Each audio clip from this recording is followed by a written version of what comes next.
My name is Catherine Evanson. I'm from St. Joseph, Minnesota. I have two majors here actually, so that's psychology and studio art. The art that I do focuses broadly on drawing and screen printing, as well as ceramics and some fiber art as well. Psychology and art do intersect in a broader sense of where I'm hoping to go with both of them.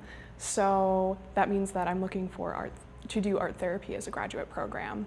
And that marries the creativity of art and the science of psychology in a really successful way, and I'm interested in both very much. But in terms of the psychology aspect influencing my art directly, I would say that there's no direct correlation that I can tell, but that doesn't mean that it doesn't happen. In general, I use a lot of patterns and a lot of naturally inspired shapes, pretty organic things. And I tend to focus on a lot of social and environmental issues as well. So I do have an interest in doing activism, whether it's usually issue-based activism. So, for instance, I have some pieces that relate to Line 3 or Dakota Access Pipeline that are pretty pertinent to current events. So in terms of my two-dimensional work, so that is my drawing and my printmaking, I am able to use some pretty direct imagery in referencing current events, in referencing things that I feel there should be a different dialogue around, or even dialogue whatsoever.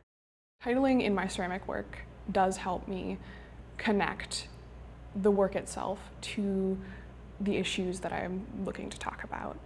And so whether it's something that is a set of bowls, or whether it's something that's more obvious with some texture work, like for instance, I have a piece that I have small sculptural bees essentially applied to the surface of the set, as well as some honeycomb. And so that talks a little bit about environmental issues, obviously. My grandmother is actually a watercolor artist out here, and from a really early age, she would more or less give us informal lessons on watercolor techniques. And so, I mean, that's something that informs the way that I make art as well. So I generally tend to choose sort of some more amorphous information to incorporate into printmaking, for example, or my color choice is also influenced in this way. But the reason why I do art, in terms of where I come from, is that it affords a level of expression that I think is really valuable. I think that it's really, really important to use art to communicate across cultural divides, to have conversations, because without art there is no true culture.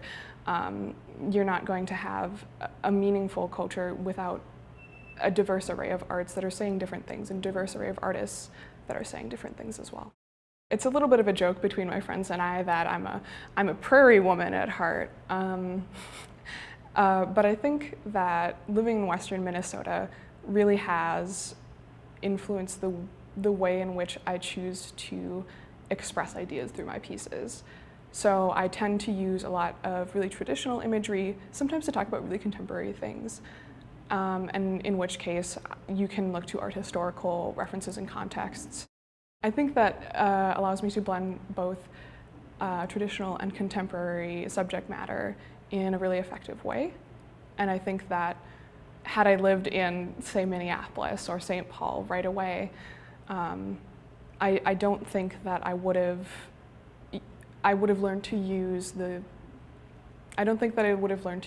value of traditional imagery and using that to juxtapose with more perhaps contemporary or more sort of glossy graphic styles.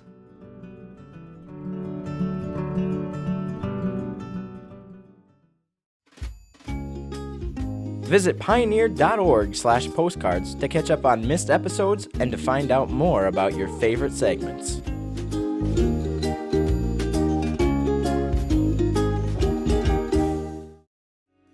This program on Pioneer Public Television is funded by the Minnesota Arts and Cultural Heritage Fund with money from the vote of the people of Minnesota on November 4th, 2008.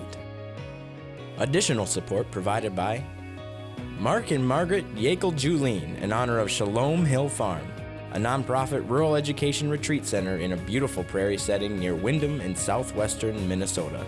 ShalomHillFarm.org. The Arrowwood Resort and Conference Center, your ideal choice for Minnesota resorts, offering luxury townhomes, 18 holes of golf, Darling Reflections Spa, Big Splash Water Park, and much more. Alexandria, Minnesota. Explore hundreds of lakes, trails, and attractions for a great vacation or a place to hold an event. ExploreAlex.com. Tri-State Brain and Spine Institute, with locations in Alexandria, Edina, Crookston, and Maple Grove. Doctors dedicated to evaluating and treating all types of brain and spine problems, no matter how complex.